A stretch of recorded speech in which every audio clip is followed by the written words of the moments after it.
Well, 2025 is coming to an end, and I have the best way to end the year with a book haul. Let's get into it.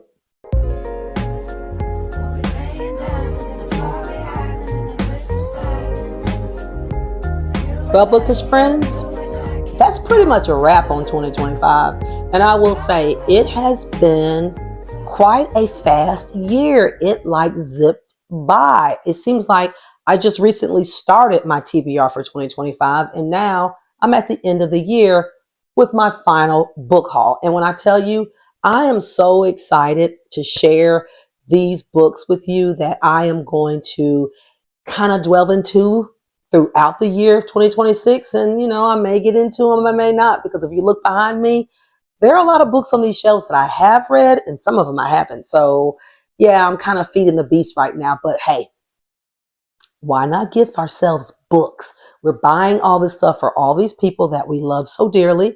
Well, who do we love more than we love ourselves? I would think nobody. So other than the Lord above.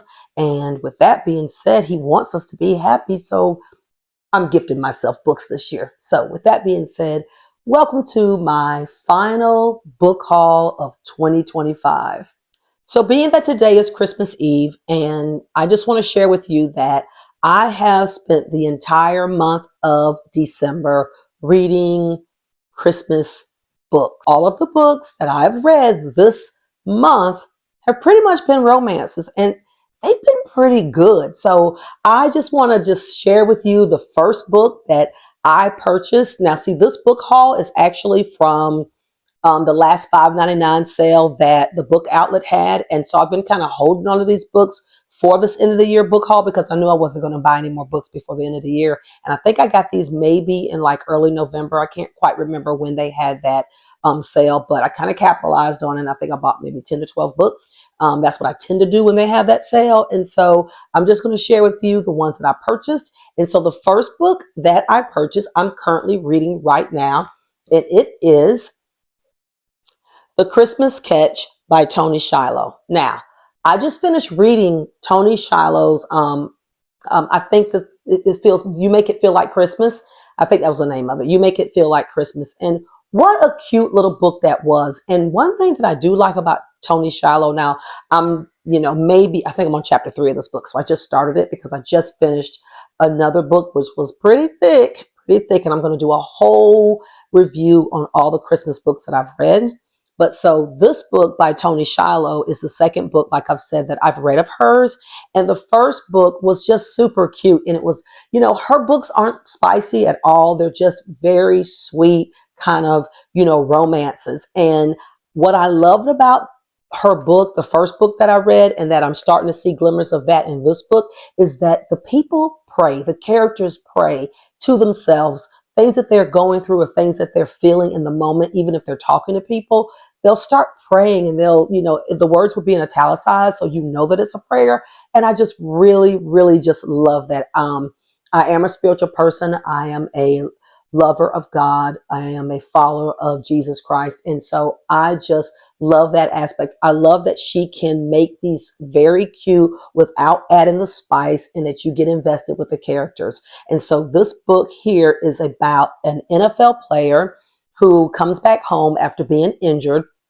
And he's the son of a pastor or a preacher. And the dad just doesn't really feel like he should have ever done that. He really wanted him to follow in his footsteps, but he was good at football. And so he went off into the NFL. He's back home now because he got injured. And he's back, and his ex-girlfriend is back home too after being gone for several years. She's divorced. She has a child. He doesn't know it, but now they're back in each other's orbit. And let me just tell you, I'm a second chance romance type of reader. I love that trope. And so, yeah, so far so good. I'm only on like chapter 3, but it's already starting off very, very good.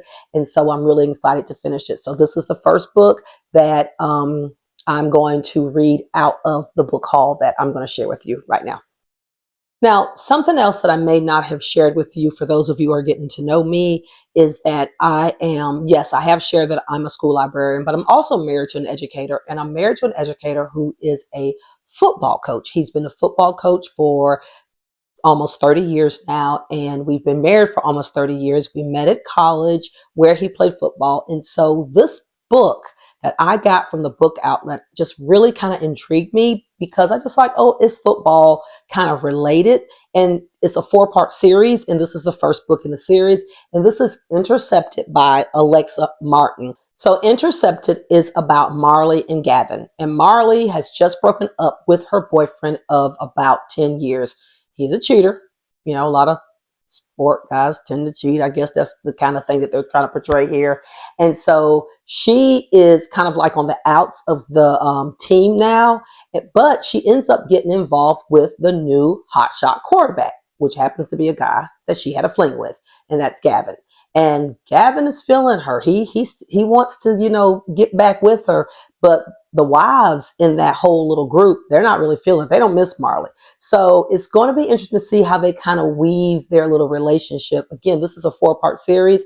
This is the first book. It's called Intercepted.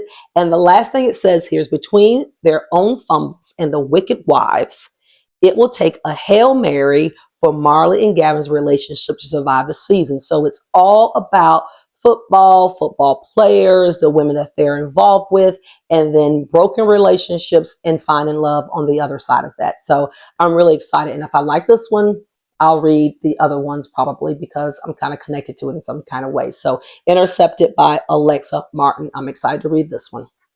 So the next book I purchased is Only Love Can Hurt Like This by Paige Toon. Never heard of this author. I haven't read anything from her. I just thought that the synopsis sounded very interesting. It's about Ren, and she realizes her fiance is in love with someone else, and she thinks her heart will never recover. On the other side of the world, Anders lost his wife 4 years ago and is still struggling to move on. But what Ren doesn't know is that Anders is harboring a secret. They meet, and she doesn't know if he harbors a secret. And if he acts on his feelings he has for Ren, it will have serious fallout for everyone. So it's about two people who meet after troubled relationships, and Anders has a secret. I'm curious to know what his secret is. So Only Love Can Hurt Like This by Paige Toon. I've never read anything from this author, so if you have, like, drop me a comment and tell me some other books that maybe this author has read that you've loved, or if you love this one, how you felt about it. I'm really anxious to read it, and so yeah, just let me know. And while I'm saying that, like and subscribe. I'm trying to get my viewers up and my subscribers up so I can continue and have fun doing this. Again, this is Only Love Can Hurt by Paige Toon. If you've read it, or if you've read anything from this author, let me know. So the next book I have is The Secret to a Southern Wedding. And y'all look at that cover. Look at this cover. It's just so beautiful. Just so, so beautiful. This is about Dr. Imani Kemp. And Imani's mother is getting married. And so Imani goes back home to her hometown of Peachtree Cove, Georgia. Now, I'm from Georgia.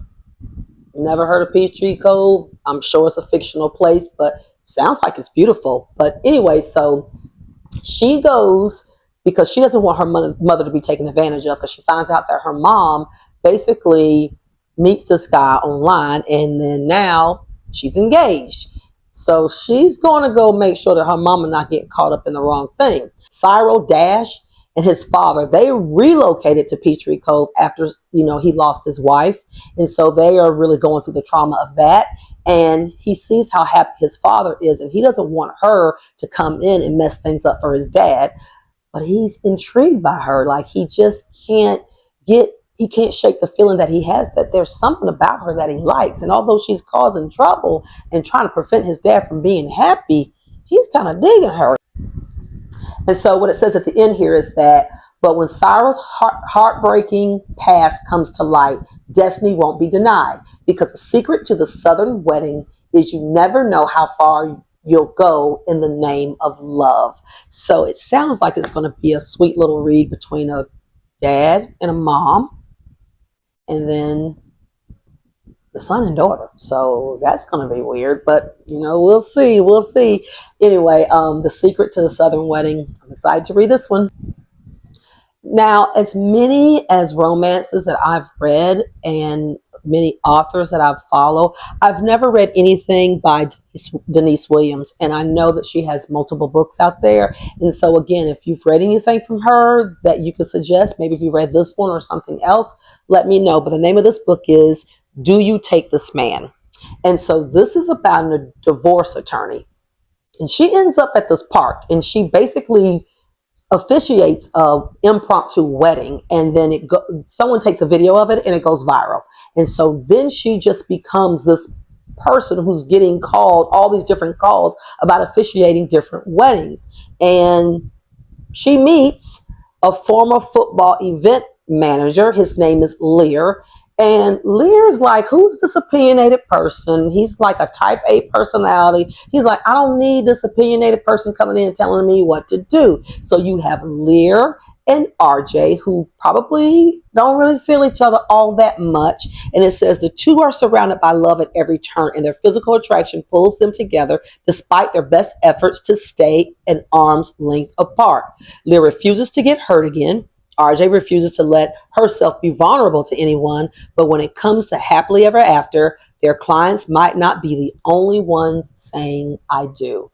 Sounds super cute. Denise Williams, I've never read anything. It says author of Fastest Way to Fall. Anybody have read that? Let me know. Drop a comment in the comment section and just tell me what you think about Denise Williams. But I'm excited to read this one. Now, this next book is a little different than what I'm used to reading. Now, I don't know if I explained that I do like all types of genres, and that fiction, I read a lot of literary fiction, historical fiction, and of course, thrillers and romances. Those are the four that I tend to read a lot of.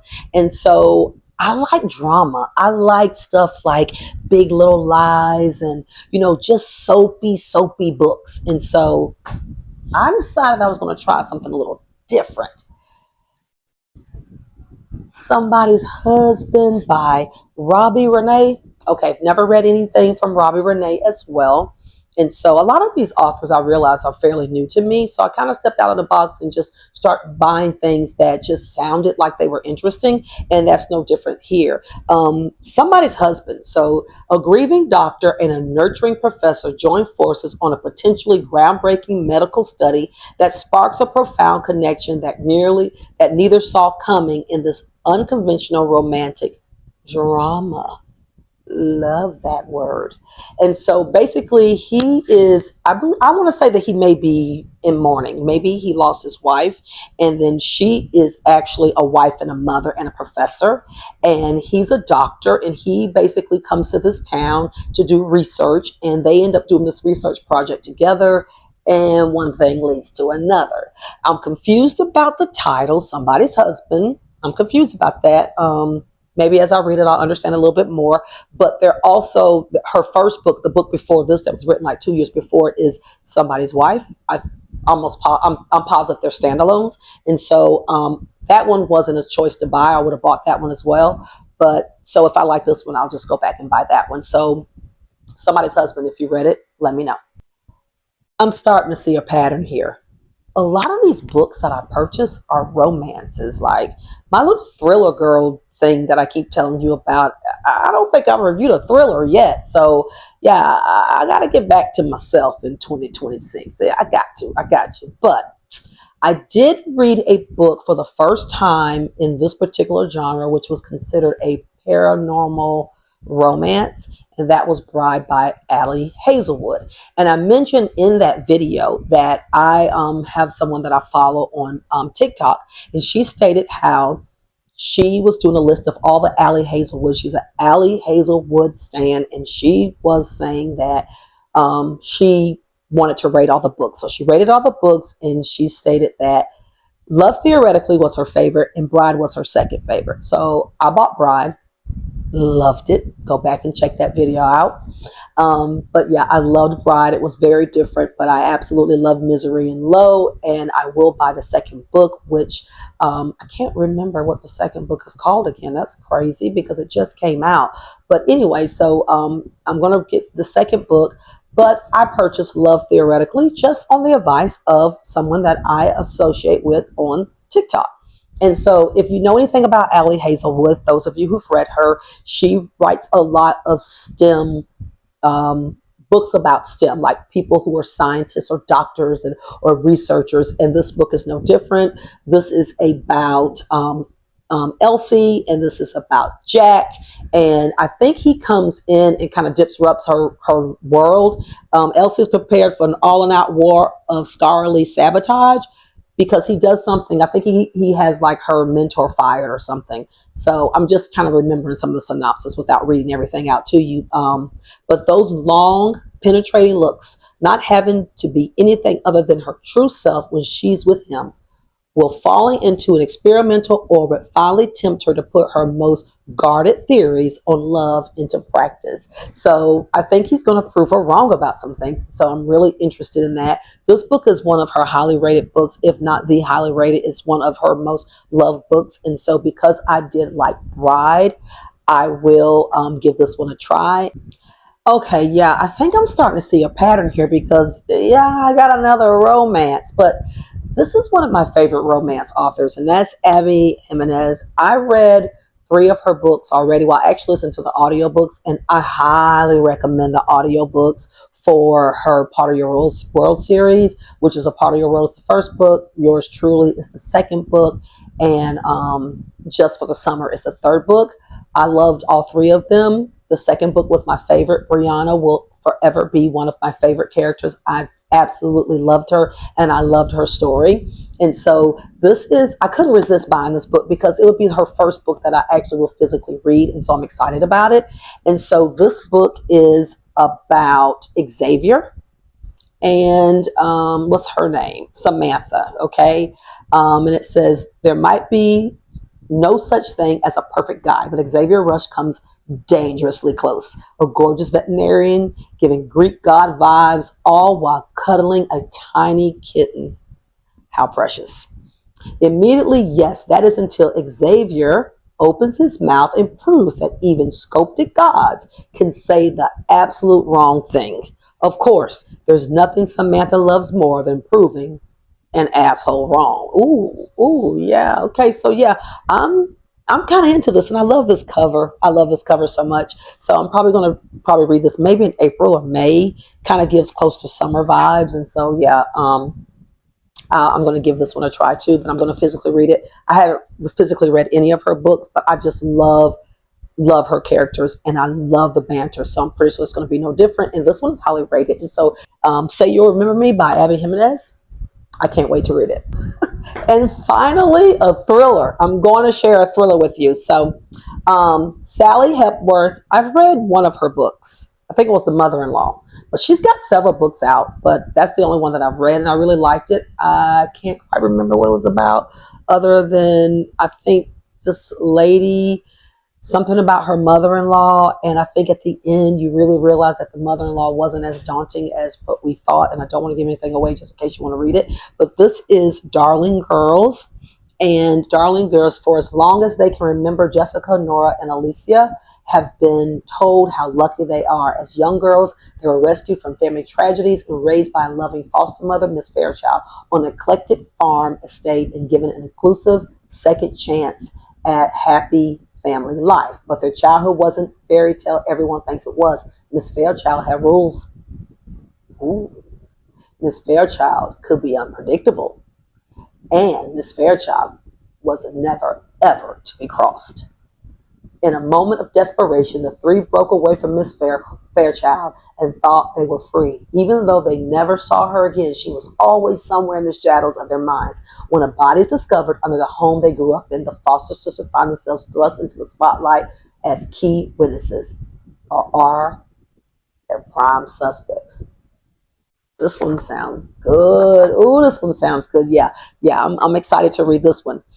Sally Hepworth, I've only read one of her books before, as I stated, and if you've read this one, yeah, drop me a line and tell me what you think about it. But yeah, next year is going to be my year for thrillers. I'm going to get back to reading thrillers because I just feel like I need to, and just because I want to, I miss it. And this has been a great month for romances, but yeah, this Thriller Girl's needing a little bit of the thrills.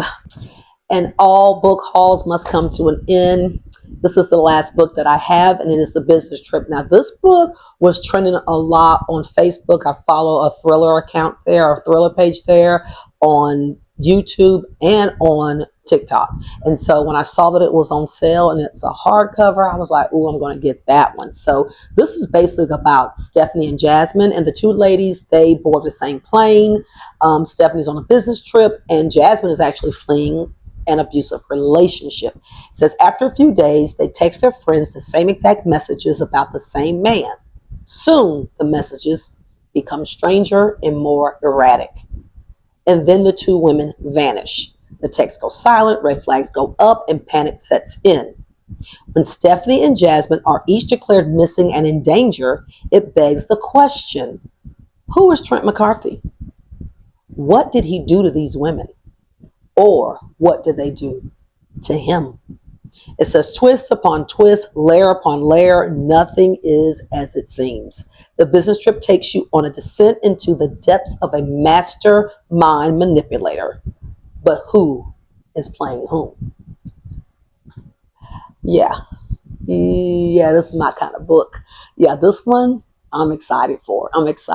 Yeah. So The Business Trip, this is by Jessica Garcia. If you read it, drop me a line. I'm curious to know what you thought about it, but I've heard so much stuff about this book, and I'm just ready to just get into it. Look at this cover. I love it. It's like a suitcase or a briefcase or something, but it's a very clever cover. So The Business Trip, I'm excited. And that is my book haul. I've got 1, 2, 3, 4, 5, 6, 7, 8, 9, and 10 new books to add to my bookshelf. I'm actually getting a bookshelf for Christmas, so I'm going to be able to add even more books in 2026, but I'm super excited. This is my current read right now, and I'm going to do another video on all my Christmas reads. I'm enjoying this one, and I will see you guys in my next video. Like and subscribe. Hit the button, hit that bell so you'll know when I upload new videos, and come along for the ride for me in 2026. I've got a couple of things that I'm going to talk to you about very soon, about some of my goals in 2026, some of the things I'm going to be working on, and so I'm so excited to share those things with all of my subscribers, those of you who are out there. And if you have friends who like to read, who are thriller girlies, romance girls, who just really want to talk to someone like me, who is an educator, who's a librarian, who's just trying to grow her network, I would appreciate it. Like and subscribe. And I hope everyone has a Merry Christmas. Bye.